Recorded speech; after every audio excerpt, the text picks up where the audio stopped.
ഒരു ബാഴ്സലോണ, സ്പെയിനിന്റെ ബാഴ്സലോണയിൽ ഈ അഭയാർത്ഥികളുടെ രജിസ്ട്രേഷൻ അല്ലെ അവരുടെ പൗരത്വം PR ഒക്കെ കിട്ടുന്നതിനായിട്ടുള്ള ഒരു ഓഫീസിന്റെ മുന്നിലാണ്. ഇതൊരു ലോങ് ക്യൂ ആണ് എന്നാണ് കാണുന്നത്. അപ്പോൾ അവിടെ നന്നായിട്ട് ഇംഗ്ലീഷ് സംസാരിക്കുന്ന ഒരു മൊറോക്കക്കാരൻ, അറബ് വംശനാണ്. പുള്ളി പറയുന്നത് എനിക്കൊരു പ്രശ്നമുണ്ട്, എൻ്റെ പ്രശ്നം എന്ന് പറഞ്ഞാൽ എന്നെ നോക്കിയാൽ, എന്നെ കണ്ടാൽ, എൻ്റെ പേര് കേട്ടാൽ ഞാനൊരു അറബ് വംശനാണെന്ന് തോന്നും, അതാണ് എൻ്റെ പ്രശ്നം, ഞാനൊരു അറബ് ആയതുകൊണ്ട് എനിക്ക് ജീവിക്കാൻ പറ്റുന്നില്ല എന്നൊക്കെയാണ് പുള്ളി പറയുന്നത്. അപ്പോൾ പുള്ളി ഈ പറയുന്ന റോബി ഡോക്കിൻസ്, ഈ പുള്ളിയുടെ പോസ്റ്റാണ് ഞാൻ കണ്ടത്. പുള്ളി ഈ സാധനമായിട്ട് കൊണ്ട് ചെല്ലുമ്പോൾ ചോദിക്കുന്നുണ്ട്. ആദ്യമായിട്ട് പുള്ളി ഇങ്ങോട്ട് പറയുന്നത്, അങ്ങോട്ട് തന്നെ ചോദിക്കാനും പറഞ്ഞ് പുള്ളി പറയുന്നതായിട്ട് കാണുന്നത്, no Christian or Jew can convert a Muslim. ഒരു മുസ്ലിമിനെ കൺവേർട്ട് ചെയ്യാൻ ആർക്കും സാധിക്കില്ല. അതൊരു വലിയ കഴിവാണ്. അതായത് മാനസികമായിട്ടോ ചിന്താപരമായോ മാറില്ല എന്നുള്ളത് ഒരു കഴിവായിട്ടും ശേഷിയായിട്ടും കരുതുന്ന ഒരു സമൂഹം, അല്ലെങ്കിൽ അത് സത്യത്തിൽ അതിന് നേരെ ഓപ്പോസിറ്റ്. അതിൽ ഈ വെള്ളമടിക്കുന്നവരുടെ കാര്യം പറയാറുണ്ട്. അവനുണ്ടല്ലോ ഭയങ്കര കപ്പാസിറ്റിയാണ്, എത്ര അടിച്ചാലും വീഴില്ല എന്ന് പറയത്തില്ലേ. എന്ന് പറഞ്ഞാൽ എന്താണ്, അത്രത്തോളം രോഗിയാണെന്ന് അർത്ഥം. സാധാരണ ഒരു രോഗമില്ലാത്തവർ ആദ്യമായിട്ട് ഒരു തുള്ളി അടിച്ചാൽ പോലും അവിടെ മറിഞ്ഞെന്നിരിക്കും. എന്നാൽ സ്ഥിരമായിട്ട് അടിച്ച് അവൻ്റെ മുഴുവൻ ഫ്യൂസും ഐസി എല്ലാം പോയി ശരീരം പൊരുത്തപ്പെട്ട് കൂടുതൽ ചോദിച്ചിരിക്കുന്ന അവസ്ഥയിലിരിക്കുന്ന ഒരാൾ ഒരു ഗ്ലാസ് അടിച്ചുകൊണ്ടോ 2 പെഗ് അടിച്ചുകൊണ്ടോ ഒന്നും സംഭവിക്കില്ല. അത് കപ്പാസിറ്റി അല്ല, അവൻ അത്ര അട്ടുപോയി, അത്ര അഴുകിപ്പോയി എന്നാണ് എൻ്റെ അർത്ഥം. എന്ന് പറഞ്ഞതുപോലെ ഇയാൾ പറയുന്നത്, no Christian or Jew can convert a Muslim, but I can convert you. ആശയങ്ങൾ വരുമ്പോഴോ കൂടുതൽ ഫാക്റ്റ് വരുമ്പോഴോ അതനുസരിച്ച് മാറും എന്നുള്ളതാണ് യഥാർത്ഥത്തിൽ ചിന്താപരമായ ഔന്നത്യം, വ്യക്തിപരമായ ഔന്നത്യം. ഇവിടെ ഇയാൾ പറയുന്നത് ഒരു മുസ്ലിമിനെ കൺവേർട്ട് ചെയ്യാൻ ആർക്കും സാധിക്കില്ല എന്ന് പറഞ്ഞാൽ, I am blinder than you എന്നാണ് പുള്ളി പറയുന്നത്. But I can convert you, എനിക്ക് വേണേൽ നിങ്ങളെ കൺവേർട്ട് ചെയ്യാൻ. പിന്നെ പറയുന്നതൊക്കെ ഭയങ്കര രസമാണ്. 90% of people in Spain are racist. അതായത് ഈ സ്പെയിനിൽ വന്ന് അവിടെ പൗരനാവാനായിട്ട് അവിടുത്തെ ആ ക്യൂവിൽ നിൽക്കുന്ന, ബാഴ്സലോണയിൽ നിൽക്കുന്ന മൊറോക്കോക്കാരൻ പറയാണ്, 90% of people in Spain are racist, but 90% people in Arab countries hate Europeans. തിരിച്ചും പുള്ളി പറയുന്നത്. അപ്പോൾ ആരാണ് റേസിസ്റ്റ്? ആണ് ആരാ? യൂറോപ്പ്. ഇയാൾ ചോദിക്കുന്നുണ്ട്, നിങ്ങളെ ഇവരെല്ലാം റേസിസ്റ്റ് ആണെന്ന് പറയുന്നത്, പക്ഷെ നിങ്ങൾ ഇവിടെ വന്ന് ഇതിങ്ങനെ പൗരത്വനെ അപേക്ഷിക്കുന്നു, അതെങ്ങനെയാണ് ശരിയാവുമെന്ന് ചോദിക്കാൻ പറയും.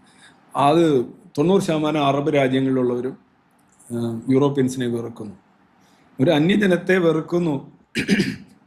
എക്സ്ക്യൂസ് മീ, അത് എത്തനിക്കലായിക്കോട്ടെ, കൾച്ചറലായിക്കോട്ടെ, റിലീജിയസ് ആയിട്ട് ഈ വെറുപ്പ് എന്ന് പറയുന്നത് തന്നെയാണ് ഈ കട്ട വർഗീയത എന്ന് പറയുന്നത്, കട്ട മാനവിക വിരുദ്ധത അല്ലെങ്കിൽ ഹെയ്റ്റ്രഡ് എന്ന് പറയുന്നത്. ഒരു വേറൊരാളെ വെറുക്കാൻ നിങ്ങൾക്കൊരു കാരണം ഉണ്ടായിക്കഴിഞ്ഞാൽ നിങ്ങളൊരു വെറുപ്പാളിയായി മാറിക്കഴിഞ്ഞു.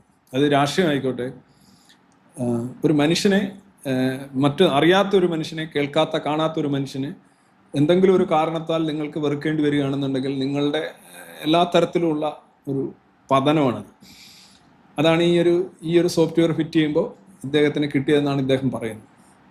90% of people in Spain are racist, but 90% people in Arab countries are Europeans, hate Europeans. എന്നാൽ അവിടെ പോയി വേണം, അവരെ എതിർപ്പാണ്. പക്ഷേ എന്നിട്ട് പുള്ളി പറയുന്നത്, എന്താണ് സ്പെയിനിൽ വന്നാൽ ഗുണമെന്ന് പറഞ്ഞാൽ, ഇവിടെ വന്നു കഴിഞ്ഞാൽ പ്രൊട്ടക്ഷൻ കിട്ടും, ഇവിടെ വന്നാൽ അത് റേഷൻ കിട്ടും, ഇവിടെ വന്നു കഴിഞ്ഞാൽ അത് കിട്ടും, ഇത് കിട്ടും. എന്നാൽ യൂറോപ്പിനെ വെറുപ്പാണ്, യൂറോപ്യൻ സിസ്റ്റത്തെ വെറുപ്പാണ്, എല്ലാം വെറുപ്പാണ്.